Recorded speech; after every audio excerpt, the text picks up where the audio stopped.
There's a quiet magic in the hour when daylight fades and shadows stretch long beneath ancient trees, a time when even the air seems to hum with secrets.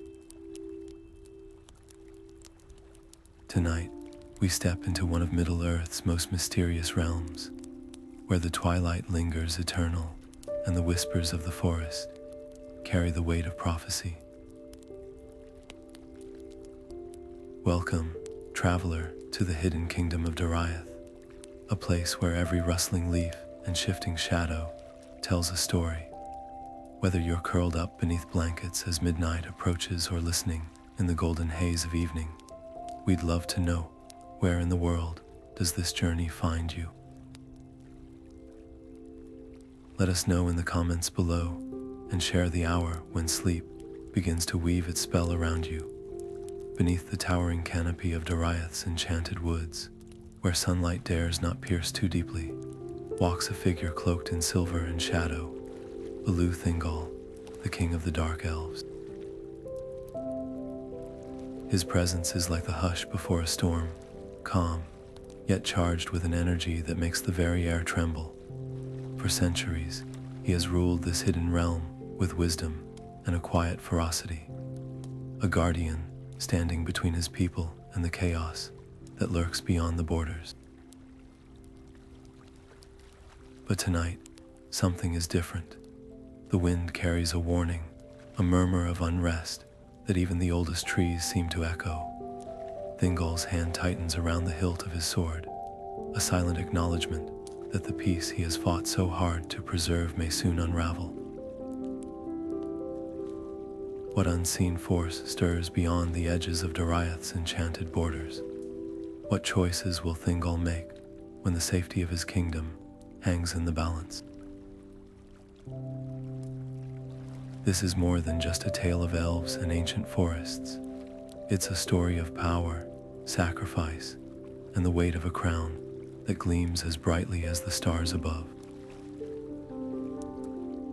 As we journey deeper into the heart of this twilight realm, you'll feel the tension in every whispered breeze, the unspoken fears of a king who knows that even the mightiest realms are not immune to the tides of fate. So settle in, close your eyes, and let the story of Elu Thingol carry you away into a world where every shadow holds a secret and every choice could change the course of history. The throne room of Menegroth, carved deep into the living rock, seems to hold its breath as the messenger collapses before the king.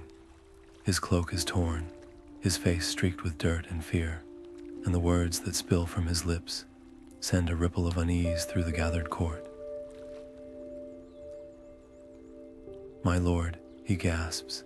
Shadows gather beyond the girdle of Melian creatures that move like smoke, twisting through the trees where no light touches. Thingol rises from his throne, the silver threads of his robe catching the dim glow of the lanterns as if woven from moonlight itself. His gaze is distant, already measuring the threat, calculating the steps that must be taken. To shut the borders now would mean safety, at least for a time, but at what cost? The world beyond Doriath grows darker by the day, and isolation could blind them to dangers yet unseen. Yet to send scouts risks, drawing the attention of whatever lurks in the depths of the forest, like whispers inviting the wind. The court watches in silence as he turns toward the arched windows, where the first stars of evening begin to pierce the twilight. When he speaks at last, his voice is steady, but those who know him well hear the edge beneath it, the quiet fury of a king who will not let his kingdom fall. "Call the march wardens," he commands. "Let them move as shadows themselves and bring me answers before this threat takes shape." The order hangs in the air, heavy with consequence, as the messenger bows and vanishes into the dim corridors.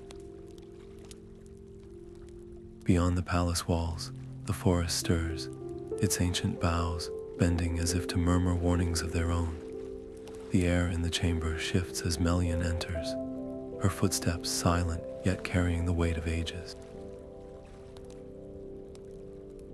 Where Thingol's presence is like tempered steel, hers is the soft, inevitable pull of the tide, gentle, yet impossible to resist. She needs no explanation. The tension in the king's posture speaks louder than any messenger's words. Without a word, she lifts her hands, and the very light around them bends, weaving threads of unseen power into the fabric of the girdle. The magic hums, ancient and alive, thickening the air like honey poured over a wound. Yet as the enchantments settle, Thingol's fingers twitch at his side. The girdle has kept Doriath safe for centuries, yes, but safety has a price. Hidden behind its shimmering veil, his people have grown proud, perhaps too proud, forgetting that even the mightiest tree may crack if it never bends in the wind. Melian's voice, when she finally speaks, is like water over stone. You fear the cost of openness, she says, not as a question, but as a truth laid bare. Thingol's jaw tightens. To seek allies now would mean exposing Doriath's hidden ways, inviting strangers past borders that have never been breached. But isolation has its own dangers. Beyond the girdle, the world is changing. Wars flare, kingdoms rise and fall, and shadows creep, where light once held sway. What good is a kingdom preserved like a jewel in a locked chest, if the hand that holds the key forgets how to wield a sword? A decision crystallizes in Thingol's mind, sharp as the edge of his blade. He will send word to Certain of the Havens, whose ships ply the western shores, and to the Dwarves of Nauglamír, whose forges burn bright with craft and cunning. Let them come as guests, not invaders, and let Doriath remember the strength found in bonds as well as barriers. But even as he gives the order, a whisper of unease lingers. For the first time in an age, the hidden kingdom will step into the light, and light, as Melian well knows, casts shadows of its own. The cloak of twilight settles heavily on Thingol's shoulders as he steps beyond the shimmering veil of the girdle, his silver hair darkened with soot, his kingly bearing hidden beneath the rough-spun garb of a wanderer.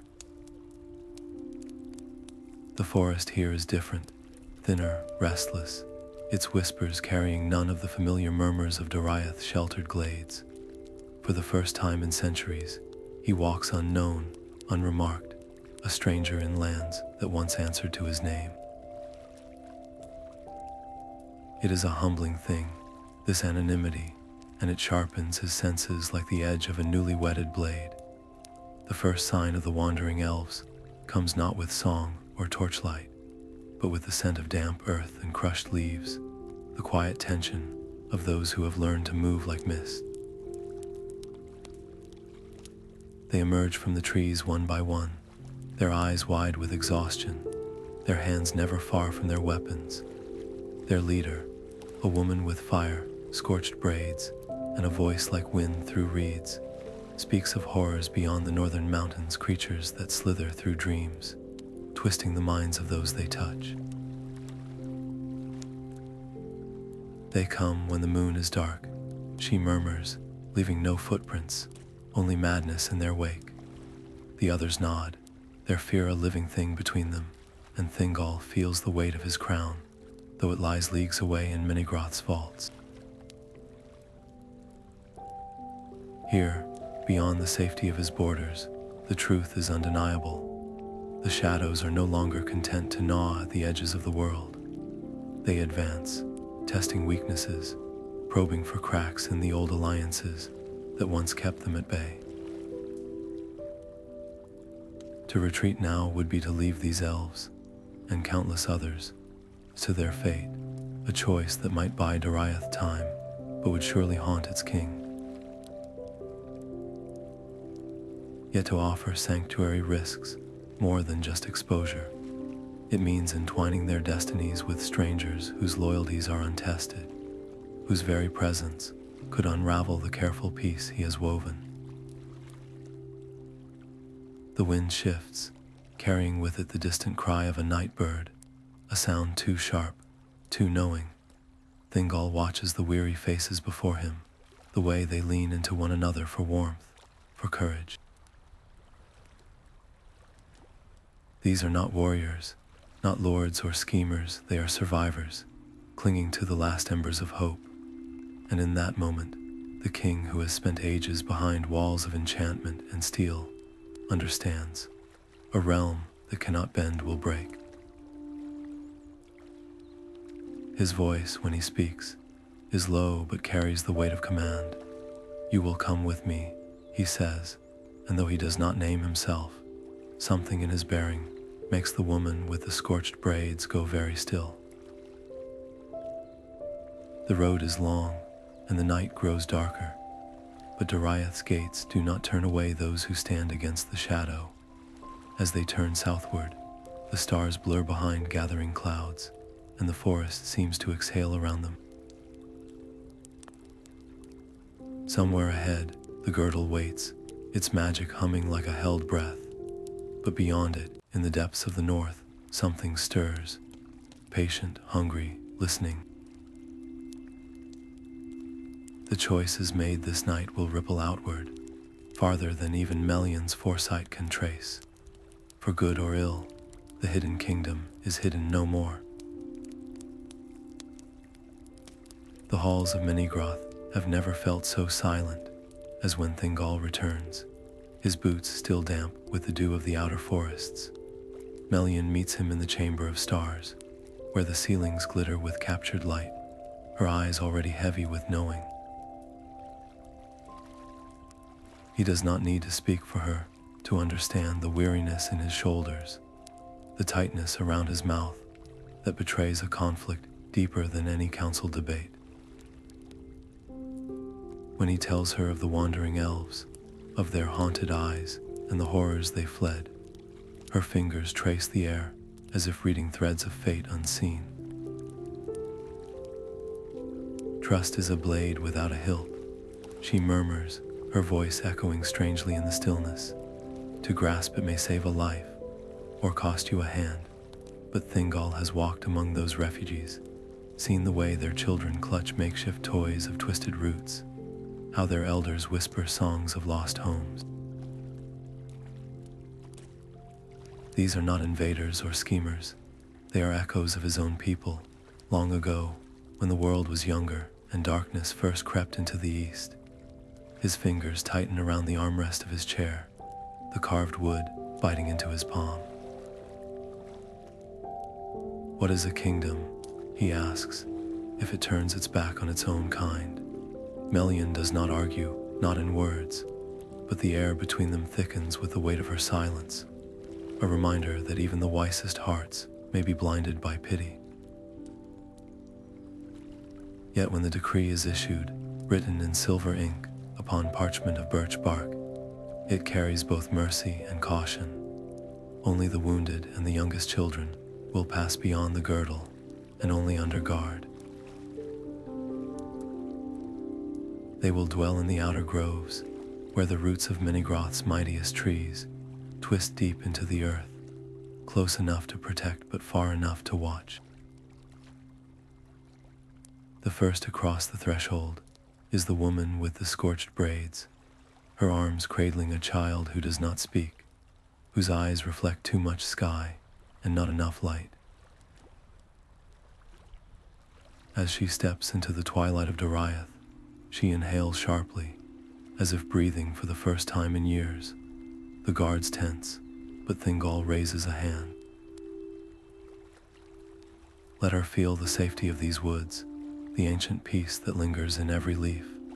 For this moment, at least, let her believe in sanctuary. Yet as the gates whisper shut behind the newcomers, a single raven takes flight from the highest branch of a nearby oak, its wings slicing through the gathering dark. Melian watches it go, her face unreadable. Some warnings do not need words. The girdle still holds, but the first crack in Doriath's isolation has been made, and the wind always finds the cracks. The smith arrives quietly, his hands marked by fire and his eyes sharp as the edges of the blades he crafts.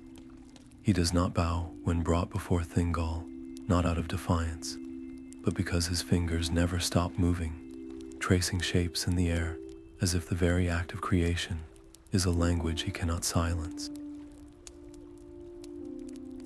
The offer he makes is simple, practical, weapons unlike any Doriath has seen, lighter than willow branches yet strong enough to split stone. The king listens, his gaze flickering to the scars on the smith's arm's old burns, the kind earned in forges that glow hotter than any in the hidden kingdom. Suspicion coils in his chest.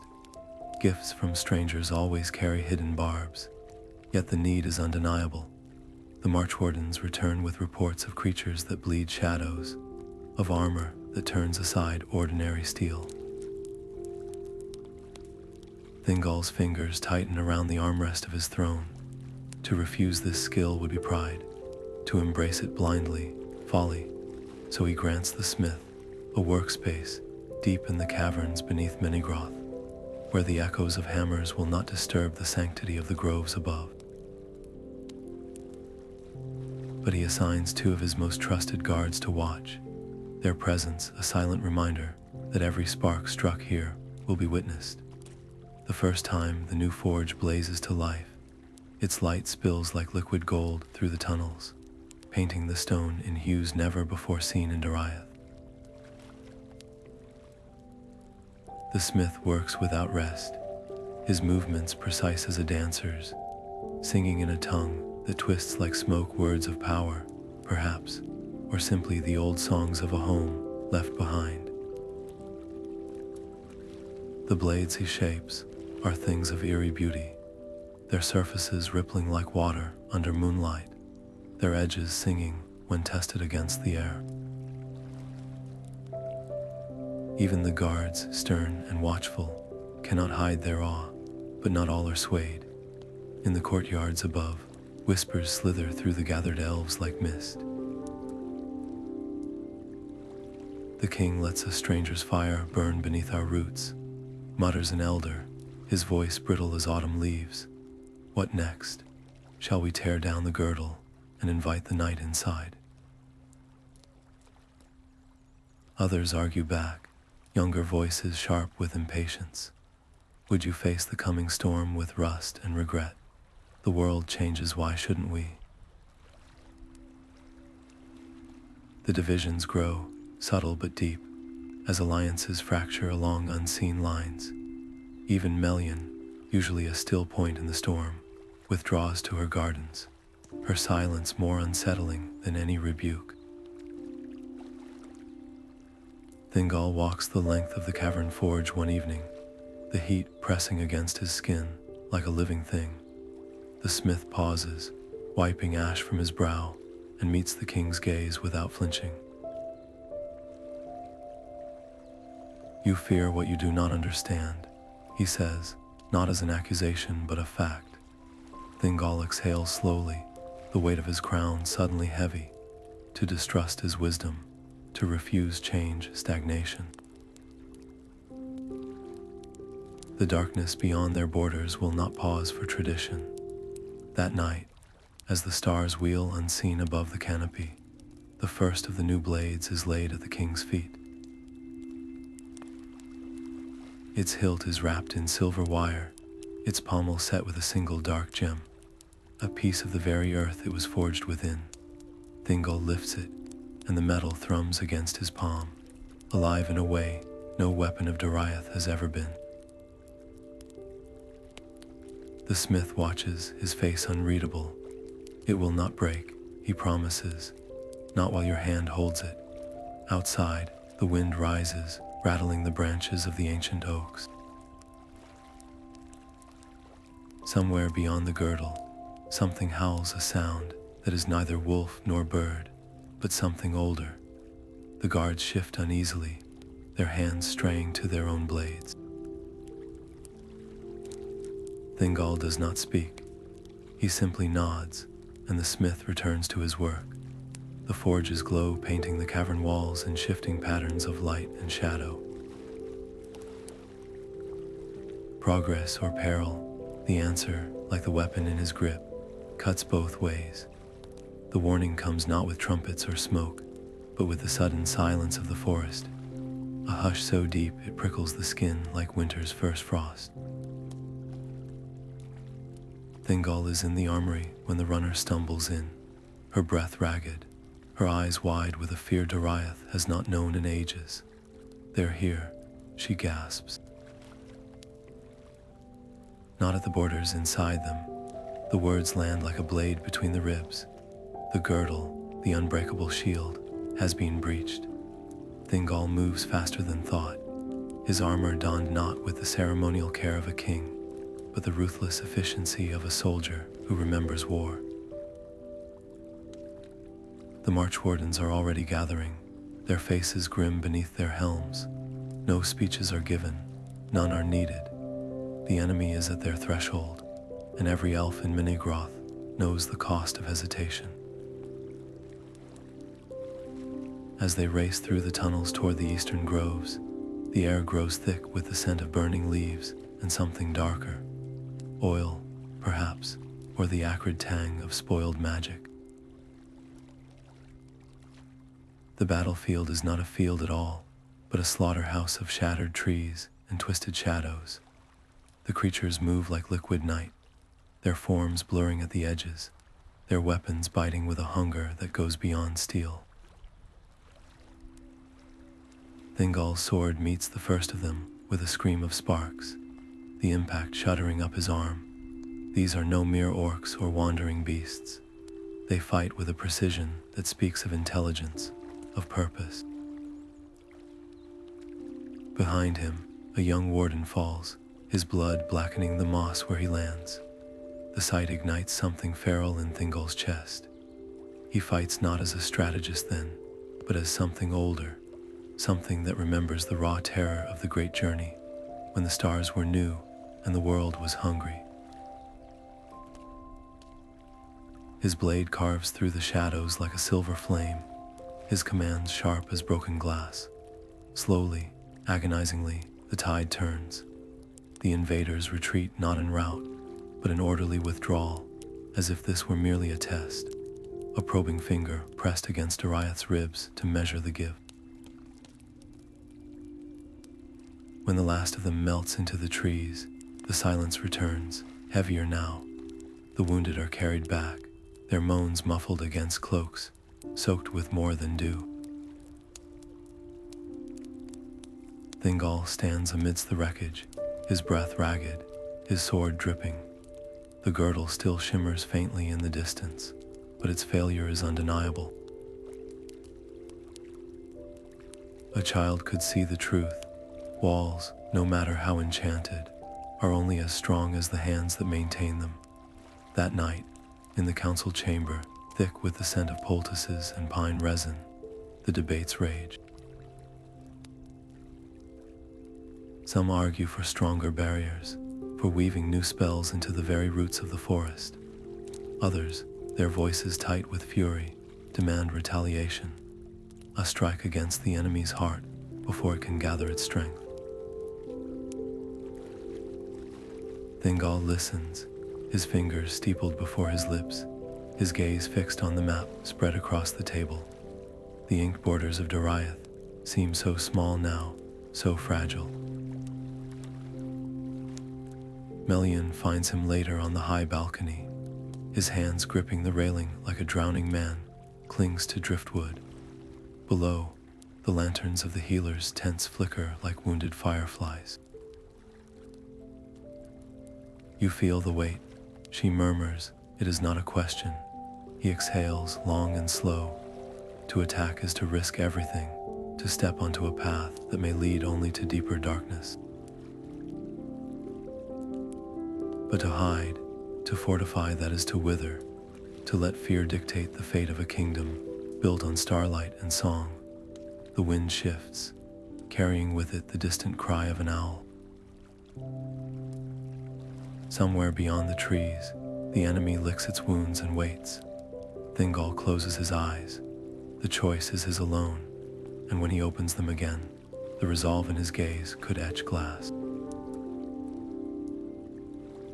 The dream comes to Melian, not as a vision, but as a weight, a pressure against her ribs that lingers long after she wakes. When she finds Thingol at dawn, standing watch at the eastern ramparts, the words spill from her like water from an overfull cup. A jewel, she murmurs, her fingers tightening around his wrist. Not merely bright, but alive with light, a fire that does not burn, a star bound in crystal.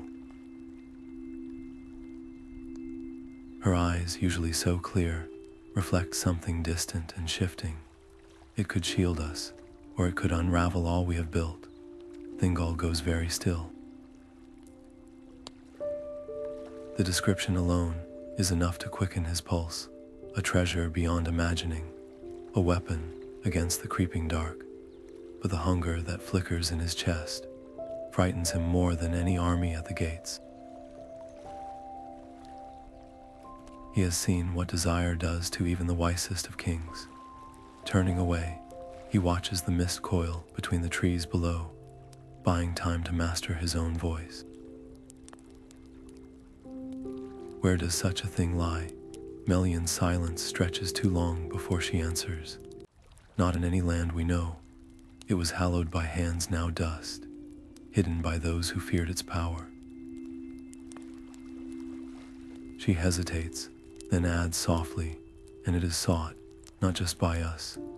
The implications settle over them like a shroud. To possess such a thing would make Doriath a beacon, a target.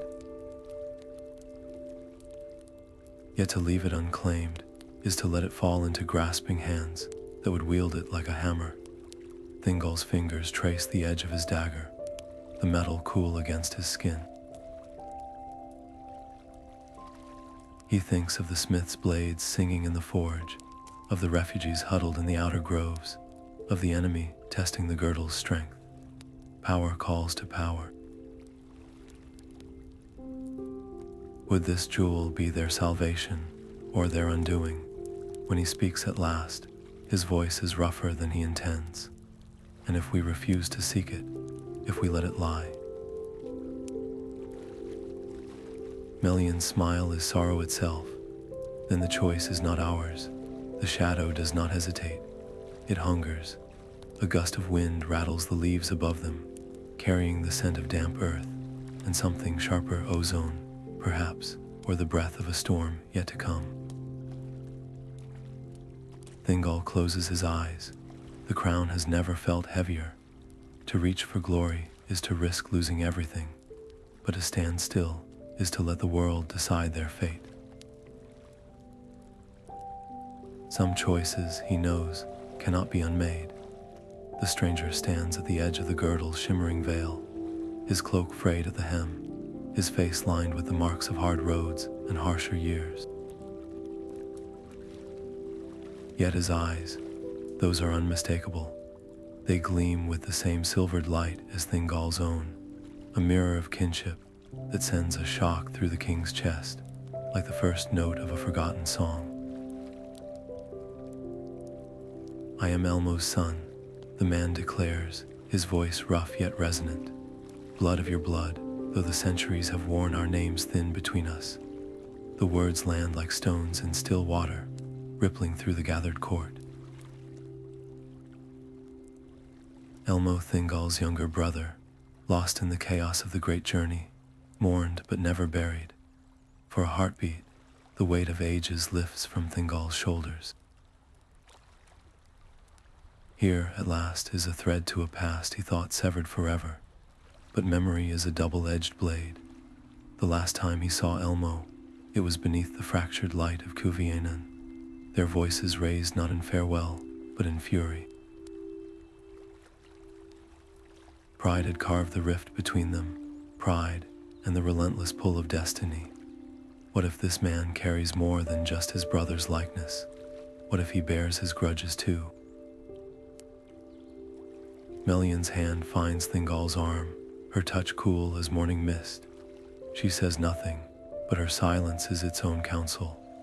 The girdle hums uneasily at the stranger's back, its magic prickling against his skin, as if testing his claim. The court watches, breath held, as Thingol steps forward. His voice, when he speaks, is measured but not unkind.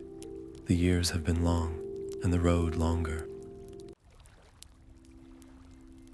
Tell me, what brings you to my gates now, when the shadows gather at the edges of all things? The stranger's smile is weary, but there's steel beneath it. I come not for sanctuary, he says, but for strength. The enemy that stalks your borders stalks mine as well. Alone, our people are embers, together. He spreads his hands, and the gesture is so like Elmo's that Thingol's throat tightens. Together, we might be a fire. The offer hangs in the air, sweet as summer fruit, and just as perilous. To refuse is to spurn not just an ally, but a chance to heal a wound that has festered for epochs. Yet to welcome him is to invite the past into the heart of Doriath, with all its tangled loves and betrayals. Thingol studies the man's face, searching for echoes of the brother he once knew, the quick temper, the laughter that could lighten the darkest night. But time has a way of sanding down even the sharpest edges. Behind him, the whispers begin. Some among the court urge caution, their voices sharp with suspicion. Others, younger and hungrier for hope, lean forward with gleaming eyes. The weight of the decision presses down, heavier than any crown. Thingol exhales, slow and deliberate. You will dine with us tonight, he says at last, and we will speak of fire and shadows and the roads that brought us here. It is neither refusal nor acceptance, but a space in which to breathe, to measure the truth behind the stranger's words. As torches are lit and the first stars pierce the canopy above, the stranger's gaze flicks upward, tracing the familiar constellations. Something in the way he tilts his head, the very angle of his chin, sends a pang through Thingol's chest. Memory is a treacherous thing. It can flood back in a glance, a gesture, and undo centuries of careful distance. The feast will be laid, the wine poured, but the real test has already begun. For in the flickering torchlight, between the toasts and the tales, two men who share the same blood will weigh each other's hearts, and Doriath's fate may hinge on which wounds they choose to reopen, and which they finally let heal. The stranger's hands tremble as he unrolls the map across the council table, its edges cracked with age, its surface stained with what might be blood or old wine. The ink glimmers faintly, as if remembering the hand that traced these lines, a path winding through mountains no elf has walked in centuries, across rivers that whisper with forgotten names, to a cavern where the walls themselves are said to weep light. The air in the chamber thickens. This is no mere parchment. It is a key, a temptation, a blade poised above the fragile peace of Doriath. Thingol's shadow looms over the table, his fingers hovering above the map without touching it. The Silmaril, just the thought of it sends a current through his veins, bright and terrible. With such a jewel, he could banish the shadows gnawing at his borders, could remake the girdle into something even the darkest forces dare not challenge. But the cost Melian's warning echoes in his skull like a struck bell. Power like this is never freely given. It demands payment in blood and broken oaths. Around him, the council erupts, some clamoring to set out at once, others hissing of traps and folly. The stranger says nothing, only watches Thingol with eyes that reflect too much understanding. He knows what this moment is, Not a choice between action and inaction, but between two kinds of hunger, the hunger to protect and the hunger to possess. When Thingol finally speaks, his voice is low but carries the weight of falling stone. Prepare a company, 10, no more. The orders come swift and precise. Swiftest horses, lightest armor, provisions for a moon's turn of hard travel. He does not say aloud what they all know, that those who go may not return. Melian meets him in their chambers as the last light of dusk bleeds from the sky. She does not plead. She does not rage. She simply presses her forehead to his and breathes. Remember who you are beneath the crown. Her words are a tether, the last thread binding him to the king he was before this hunger awoke. The journey begins at first light, the company slipping through the girdle like shadows. The forest thins behind them, the air growing thick with the scent of damp earth and something older, something that does not belong in this age of the world. The land itself seems to resist them, roots twisting to trip their steps, streams swelling suddenly to bar their way. By the third night, even the stars vanish behind a veil of cloud, leaving them to navigate by the cold glow of the stranger's lantern. It is then, in the suffocating dark, that Thingol feels the first true flicker of doubt. Not fear, never that, but the gnawing question: what awaits them at the end of this road? A weapon or a snare. The Silmaril's legend speaks of light, yes, but also of doom. Every hand that has coveted it has been stained. Every kingdom that has housed it has burned. His fingers tighten around the hilt of his sword. To turn back now would be to show weakness, to admit that the whispers of the court were right, that he is a fool chasing myths while his realm crumbles. But to go on to rustle in the undergrowth snaps his focus back. The company freezes, blades half drawn. For a heartbeat, there is only the sound of their own breath. Then, a single leaf drifts to the ground, untouched by wind. The stranger exhales sharply. We are watched, he murmurs. Thingol does not need to ask by whom. The darkness around them is no longer empty. It breathes, it waits. The path ahead narrows, the trees leaning closer as if to whisper warnings. Somewhere beyond the next ridge, the map promises answers. But as Thingol takes the first step forward, he cannot shake the feeling that the land itself is measuring the weight of his resolve and finding it wanting. The cavern breathes. That is the first thing. Thingol notices the way the air pulses in the darkness, slow and deliberate, as if the very earth around them is alive. The walls glisten with veins of crystal, reflecting the dim glow of the stranger's lantern, but it is the light ahead that chills the king to his marrow. Not the warm gold of torch fire, nor the silver of moonlit water, but something colder, purer, a radiance that seems to cut through flesh and bone alike. The Silmaril, it rests atop a pedestal of black stone, untouched by time. It's vast, it's throwing shards of light that dance across the cavern like blades.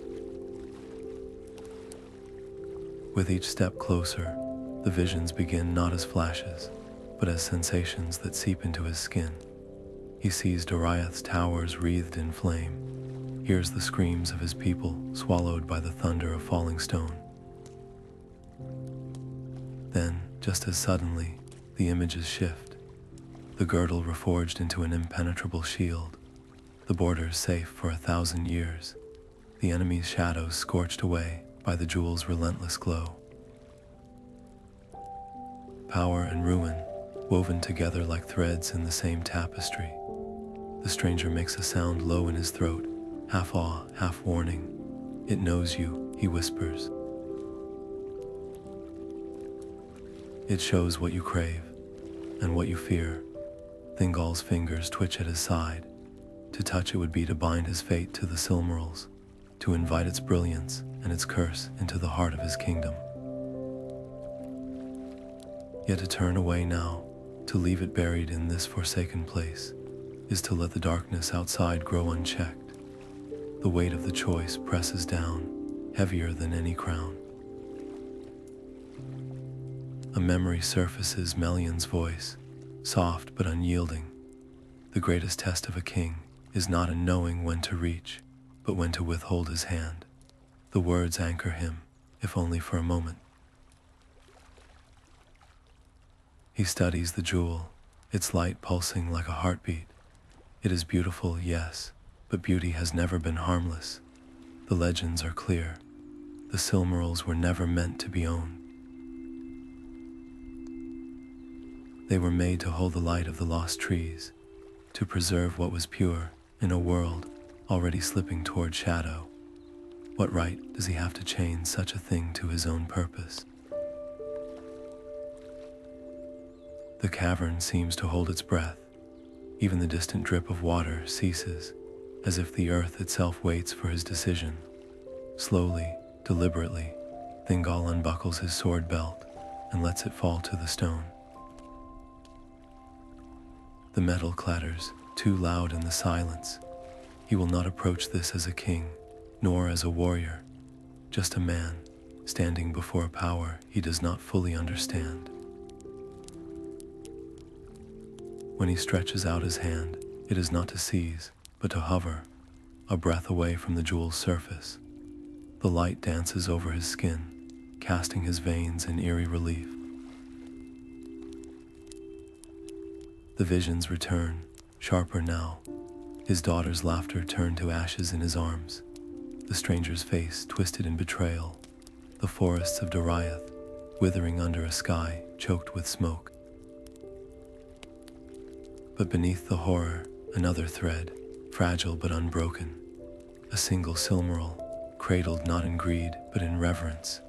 Its light woven into the girdle, not as a weapon, but as a gift. A way to heal, not to conquer. The paradox of it nearly breaks him. To wield such power without being consumed by it would require a strength beyond any he has ever known. Is he that man? The question lingers unanswered. Behind him, the stranger shifts, his breath uneven. They will come for it, he murmurs, whether you take it or not. The shadow always hungers. Thingol closes his eyes. The weight of kingship has never felt heavier. The road back to Doriath feels shorter than the journey out, as if the Silmaril's light bends time itself. When Thingol crosses the girdle's threshold, the jewel cradled against his chest like a second heartbeat. Even the ancient trees seem to bow. The court gathers in hushed clusters, their faces painted in its otherworldly glow, some with wonder, others with something sharper, hungrier. A child reaches out, fingers trembling, and for an instant, the light dances over her palm like liquid starlight before Thingol draws it closer. The air hums with a new energy, the very stones of Menigroth shimmering as if awakened from long slumber. Melian meets him at the foot of the throne, her eyes reflecting not the Silmaril's brilliance, but its shadows. You bring fire into a house of parchment, she murmurs, so low only he can hear. Her fingers brush his wrist, and the contact sends a tremor through him, not of fear, but recognition. She has seen what he refuses to acknowledge, the way his grip tightens whenever someone steps too near, the way his gaze lingers on the jewel, even as he speaks of duty. The Silmaril is no longer just a tool. It is a mirror, and in its light, Thingol's pride burns brighter than ever. The changes begin subtly. The nightly feasts grow quieter, the music strained, as if the Silmaril's presence muffles all other beauty. Courtiers who once debated policy Now trade rumors of Thingol's sleepless nights spent in the treasury, of the way he dismisses advisors mid-sentence, distracted by some shift in the jewel's glow. Even the smith from Nauglamír, whose forge once echoed with ambition, works in silence, his eyes darting toward the throne room where the Silmaril rests atop a pillar of quartz, bathing the hall in relentless radiance. Melian's warnings grow urgent. The valor do not forget. She tells him one evening as they walk the high gardens, the stars blotted out by the Silmaril's competing light. This was never meant to be held by mortal hands, or immortal ones. Thingol laughs, a sound that rings hollow even to his own ears. Are we not lords of our own fate? He counters, turning the jewel between his fingers. The light fractures, painting his face in jagged lines. Let the valor keep to their halls. Doriath needs no guardians but its own. But the words taste like ash. Deep down, he knows, the Silmaril's whispers have become his own. When a messenger arrives from Círdan, bearing word of strange ships, sighted off the western coast, sails black as void, masts wrapped in silence, Thingol barely glances up from the jewel. Let them come, he says, and the court exchanges glances behind his back. The king who once measured every risk now speaks like a man already lost. That night, as Melian weaves her spells tighter around the borders, her magic strain thin against some unseen pressure, Thingol stands alone before the Silmaril. Its light pulses in time with his breath, as if they share a single life. He thinks of the cavern, of the visions it showed him, Doriath in flames, Doriath invincible. The line between prophecy and temptation has blurred. The jewel thrums against his palm, warm as living flesh, and for the first time, he wonders, is he holding it, or is it holding him? Beyond the palace walls, the wind carries the scent of salt and smoke. Somewhere in the dark, a raven cries twice and falls silent. The girdle shudders.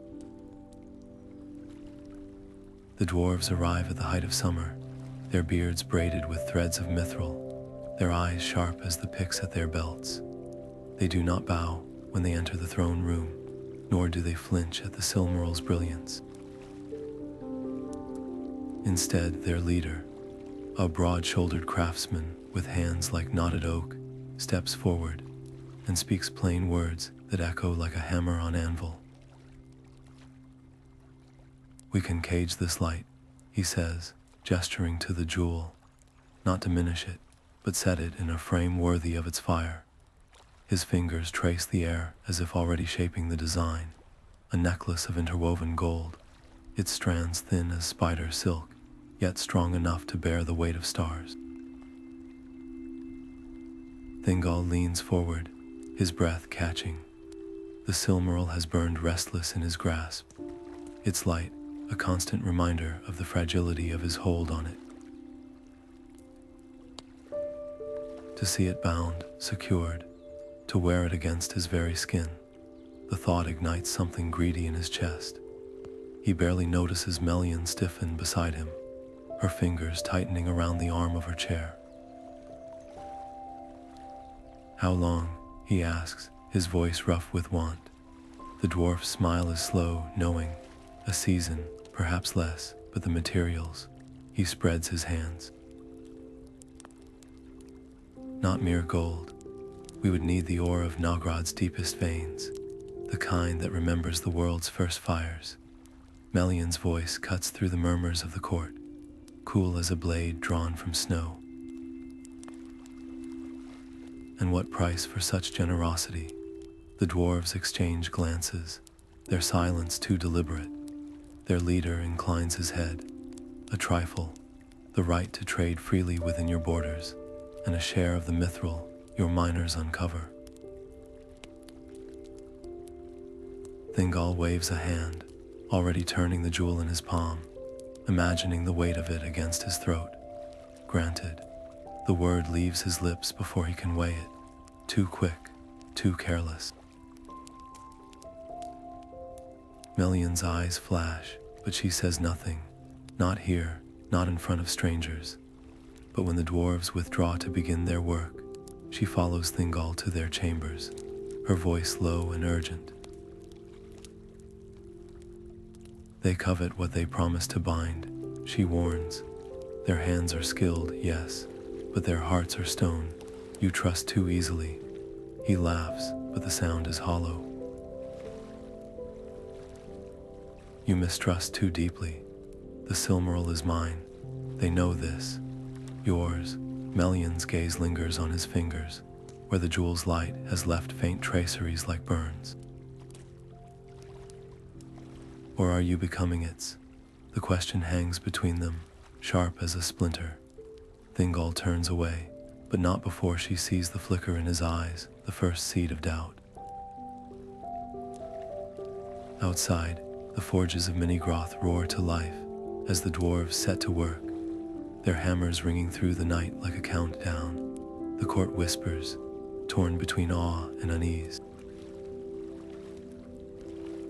Even the trees seem to huddle closer, their leaves rustling warnings on the wind. And deep beneath the earth, in the echoing halls of Nauglamír, the dwarves' true deliberations begin. Their king listens as the craftsman recounts Thingol's eagerness, the hunger in his gaze. He thinks the chain will bind the jewel. He murmurs, stroking his beard. But chains have two ends. The others chuckle, the sound like grinding stone. Above them, the Silmaril's light pulses faintly through the rock, as if sensing the web that tightens around it, and the king, who no longer notices the strands. The Nauglamír gleams in the torchlight, its golden strands woven so finely they seem spun from sunlight itself. The dwarves present it with solemn ceremony, their eyes never leaving the Silmaril, where it rests upon Thingol's breast. A king's ransom, murmurs their leader, running a calloused thumb along the necklace's edge. Fit for the greatest treasure of this age, his words drip with false humility, the hunger beneath them barely concealed. Thingol reaches for the Nauglamír, his fingers trembling not with awe, but with something darker. The moment the metal touches his skin, he understands. This is no mere ornament. The dwarves have crafted a snare, beautiful and deadly. The clasp clicks, shut around his throat, the Silmaril settling against the hollow of his collarbone like a second heart. For a breath, the court erupts in applause, marveling at the union of jewel and gold. Then the dwarven leader steps forward, his voice cutting through the celebration like a blade. Our payment, he demands, palm upturned. Silence. Thingol's laugh is sharp, disbelieving. Payment, you were granted trade rights. Mithril from my mines, trinkets. The dwarf interrupts, his smile vanishing. The Silmaril was promised. The lie hangs heavy, twisting the air. Melian's hand tightens around her husband's arm, but it's too late. Thingol's pride ignites, his voice rising like a storm. You dare claim what is mine by right. The dwarves do not flinch. Their hands drift toward hidden axes, their stance shifting no longer guests, but wolves circling prey. The first blow comes without warning. A dagger flashes, slicing through the arm of a guardsman, too slow to react. Chaos erupts, tables overturn, wine staining the marble like blood. Thingol staggers back, the Nauglamír burning against his skin, as if in warning. He sees the truth too late. The dwarves did not come to serve, but to claim. Their craftsmanship was never a gift, but a gambit.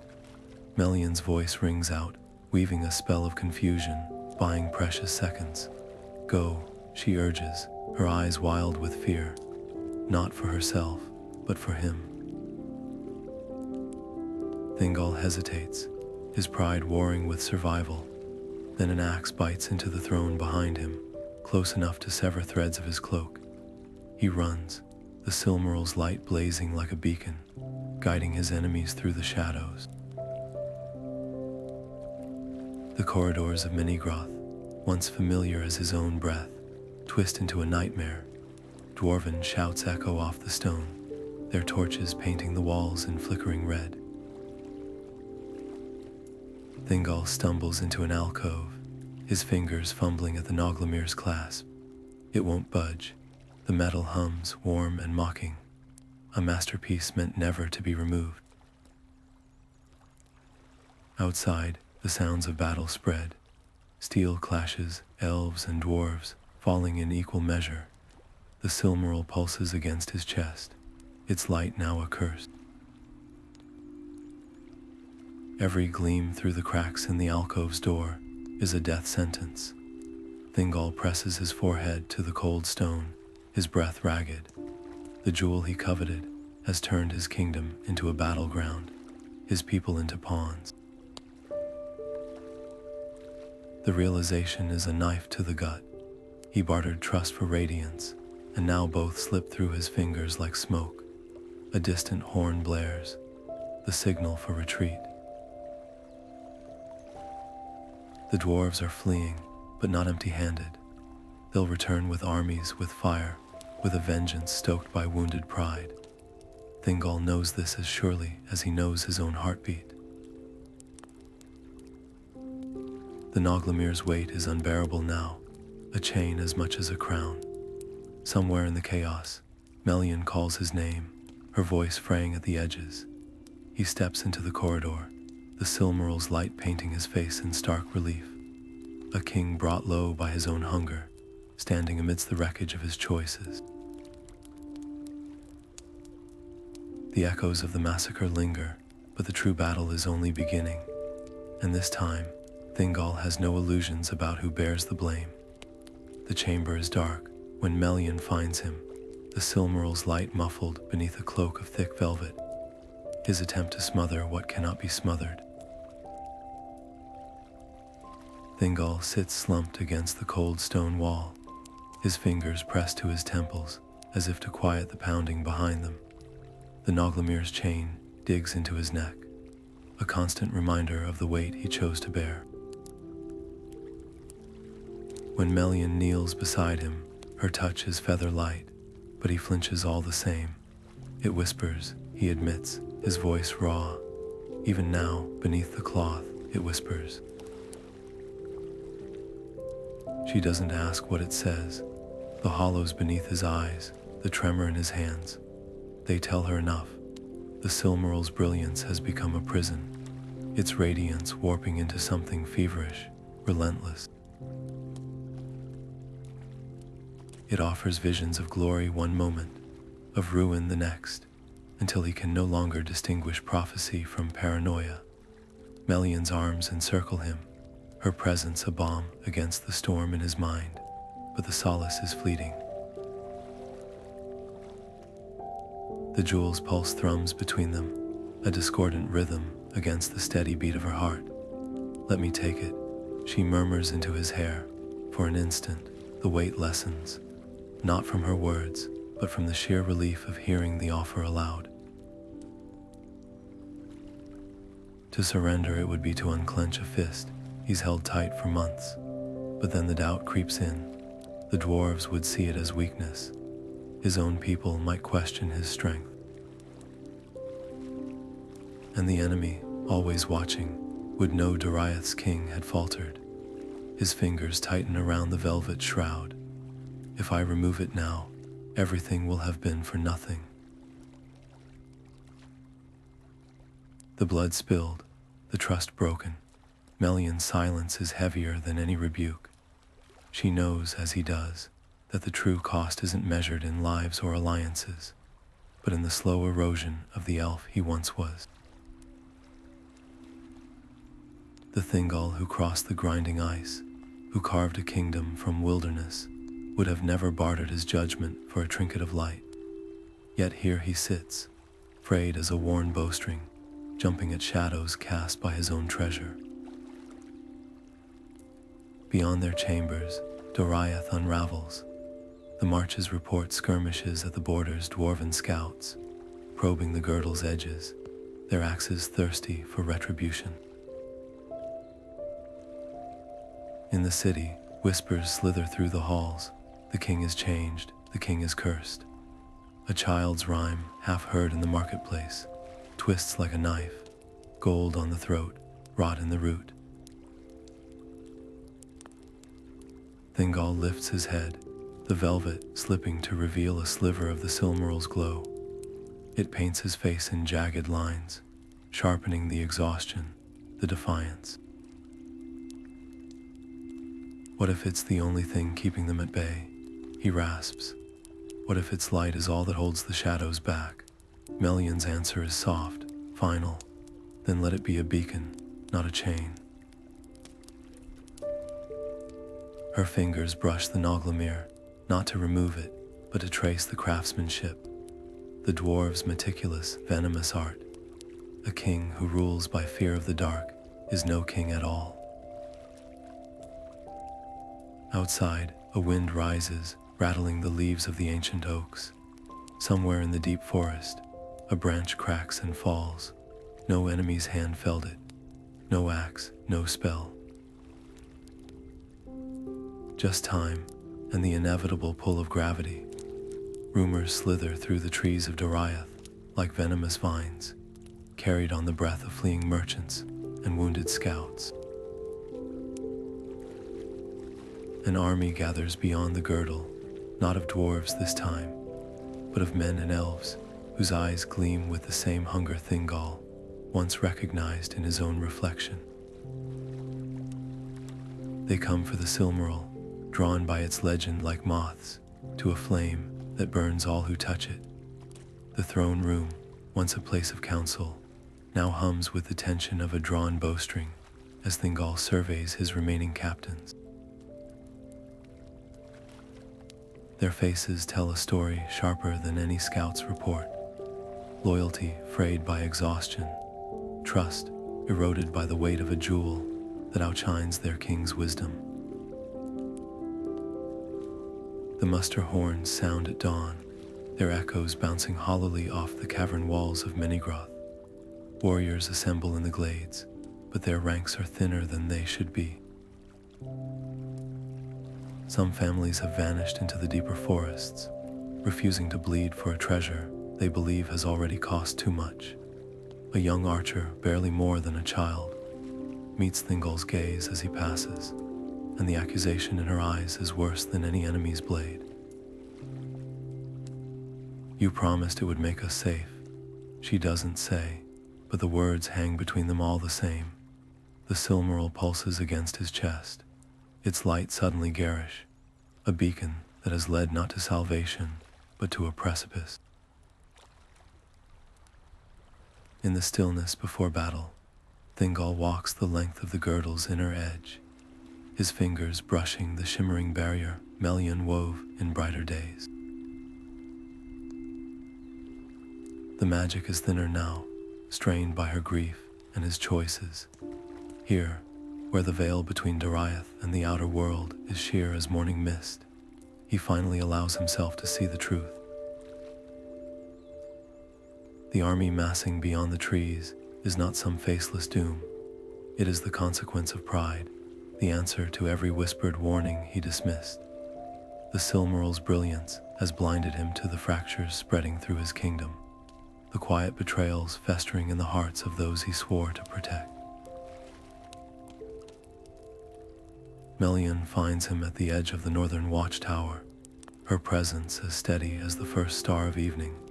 She doesn't speak. She doesn't need to. The way her hand rests over his, the slight tremor in her breath, it's all the absolution he'll ever receive. "Tell me," he murmurs, "if I had refused the jewel that day in the cavern, would the shadows have come for us anyway?" Her silence stretches, heavy with the weight of futures unwritten. When she finally answers, her voice is the barest rustle of leaves. Some storms seek us out. Others we walk into. The horns sound again, closer this time. Thingol straightens, the Nauglamír's chain biting into his neck as he turns toward the gathering storm. Let them come, let them see the price of Doriath's light. His sword gleams dully in the twilight, a relic of the king he was before radiance became his ruin. The first arrows will fly by sunset. Until then, he stands watch, not as the guardian of a jewel, but as the last bulwark between his people and the chaos. His choice is unleashed. The wind carries the scent of iron and damp earth, the old, familiar stench of war. Somewhere beyond the trees, the enemy's drums begin to beat. The drums of war shake the earth like the footsteps of some monstrous beast, growing louder with every passing hour. Beyond the thinning veil of the girdle, torches flicker in the distance, not the scattered lights of scouts, but the relentless advance of an army hungry for the fire at Doriath's heart. Thingol stands at the gates of Menigroth, the Nauglamír searing his skin, its chain a noose of his own making. The Silmaril's light pulses erratically now, as if sensing the coming bloodshed, casting jagged shadows across the faces of the few warriors still loyal enough to stand beside him. Their swords are steady, but their eyes betray the truth. They do not fight for treasure, but for the ghost of what their kingdom once was. Then, without warning, the air cracks.